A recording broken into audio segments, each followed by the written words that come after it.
दुर्योधन के अंदर ये बदले की ज्वाला जो फट रही थी महाराज, क्या हुआ कि अश्वत्थामा ने पूछा कि बताओ तुम इतने चिंतित क्यों हो, मैं तुम्हारा काम करूंगा, जो तुमसे नहीं हो पाया वो मैं करूंगा।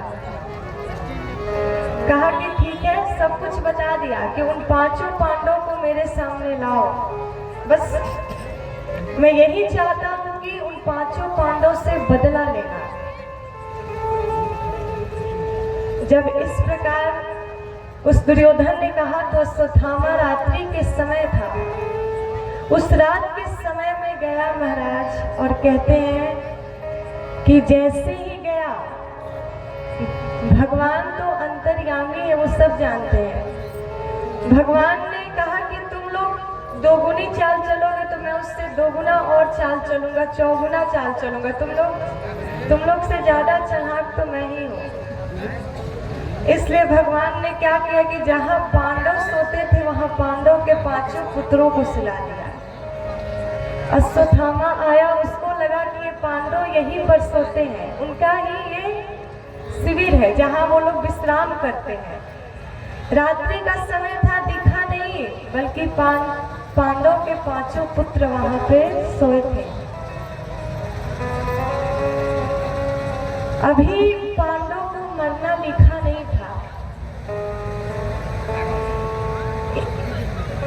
जब कभी कभी ऐसा होता है महाराज कि पिता जो है जिंदा रहता है लेकिन पुत्र जो है कम उम्र में चला जाता है।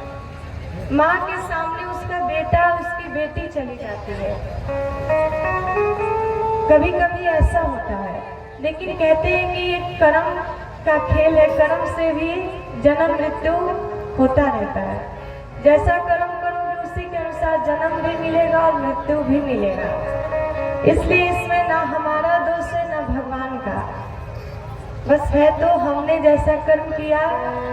कहते हैं ना कि कर्म से भी भाग्य का ही निर्माण होता है। कितने लोगों के नसीब में, उनके किस्मत में कुछ बुरा लिखा होता है,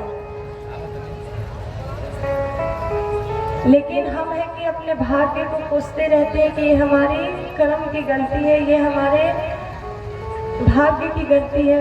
लेकिन सच बताएं तो इसमें ना भगवान ना इसमें भाग्य, किसी की भी गलती नहीं है।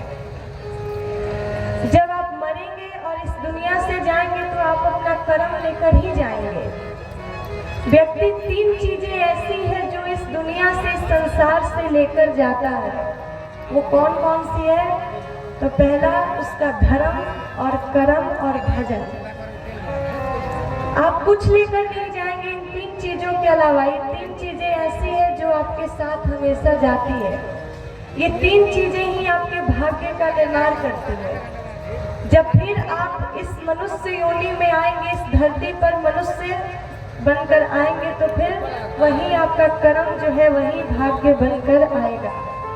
अच्छा कर्म करेंगे तो भाग्य में अच्छा लिखा होगा, कुछ गलत कुछ बुरा करेंगे, अच्छा कर्म नहीं किए होंगे तो वही इस धरती पर जब आएंगे तो आपके कर्म भी, आपके किस्मत में दुख ही लिखा होगा। इसलिए ना इसमें भाग्य ना इसमें भगवान, किसी की भी गलती नहीं होती है। ये तो भगवान की मर्जी होती है। जिस प्रकार आज उन पांचों पांडवों को मरना लिखा नहीं था, उनके पुत्रों को मरना लिखा था, इसलिए पुत्रों को वहां पे सुला दिया कि अभी पांडवों को जीवित रहना बहुत आवश्यक है, बहुत जरूरी है। और इन लोग के जाने में ही, उनके पांचों पुत्रों के जाने में ही भलाई है। ये मृत्यु भी होता है तो कुछ सोच समझ के, कुछ भलाई के लिए, कुछ अच्छे के लिए ही इंसान का मरण भी होता है। कोई कोई इंसान ऐसा होता है, व्यक्ति कोई कोई ऐसा होता है कि कोई समय से पहले इस दुनिया को छोड़कर चला जाता है। लेकिन हम इतना रोते हैं, इतना विलाप करते हैं महाराज, बल्कि ये समझना चाहिए कि अच्छे के लिए ही हुआ है, ये कुछ भलाई के लिए हुआ है। भगवान कुछ सोच समझ कर ही किए हैं। उसी प्रकार आज कहते हैं कि भगवान इतने अंतर्यामी है कि वो समझ गए भगवान की चाल ऐसी थी कि वो पांडव की जगह पे पांडव के 5 पुत्रों को सुला दिया। ऐसे विचित्र लीला कि भगवान ने वहां पे सुला दिया पांडव के 5 पुत्रों को। अश्वत्थामा आया और रात्रि के समय अंधेरा था, कुछ दिखा नहीं, लिया तलवार और ऐसा मारा कि 5 का सिर जो है धड़ से अलग हो गया, 5 के सिर को उतार दिया और लाया दुर्योधन के चरणों में समर्पित किया, भेंट किया कि लो मैंने तुम्हारा काम कर दिया। जब दुर्योधन ने देखा तो वो इतना खुश हुआ महाराज, वो इतना खुश हुआ। सच बताएं ये दुर्योधन जो ये शब्द है ना, आज के व्यक्ति हर युग में ऐसा है।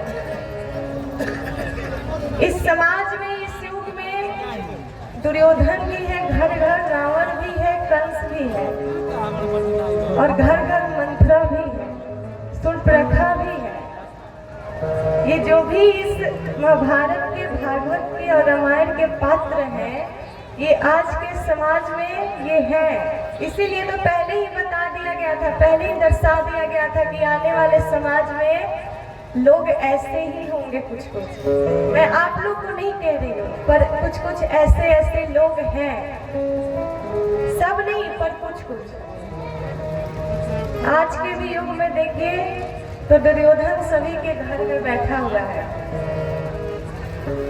उस समय तो एक ही दुर्योधन था हस्तिनापुर में, धृतराष्ट्र का पुत्र, लेकिन आज तो घर घर गली गली दुर्योधन रावण कंस फिर रहे हैं।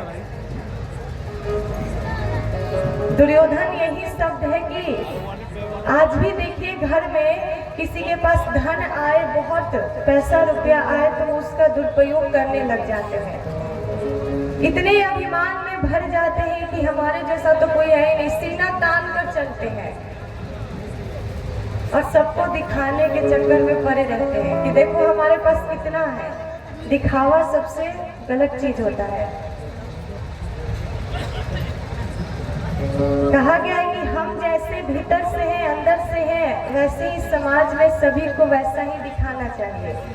ये नहीं कि कुछ और है मन में, कुछ और भरा पड़ा है और बाहर से दिखाएं कि हम कितने भक्तिवान हैं, हमारे अंदर कितना भक्ति है, हम कितने अच्छे हैं। ऐसा नहीं, जैसा आप अंदर हैं वैसा ही बाहर भी बनिए। इसी को कहते हैं छल कपट, कि अपने काले करतूतों पर पर्दा डालना ही कपट होता है। इसलिए जैसे अंदर वैसे ही बाहर बनकर रहना चाहिए।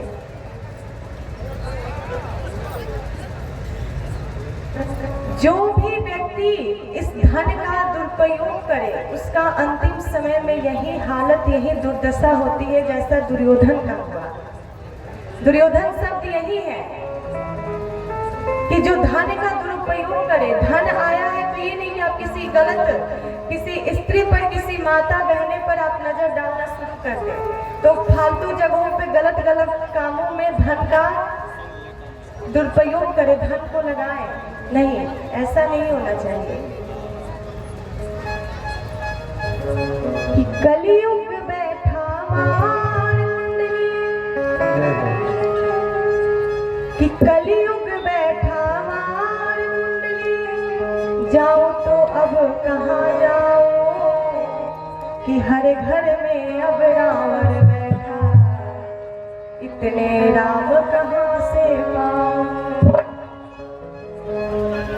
कहा कि रावण जो है हर घर में है, लेकिन राम जो है एक ही घर में मिलेगा। राम का मिलना बहुत मुश्किल है, बहुत ही सौभाग्य से ही मिलेंगे। कलयुग बैठा मार कुंडली, जाओ तो अब कहाँ जाओ,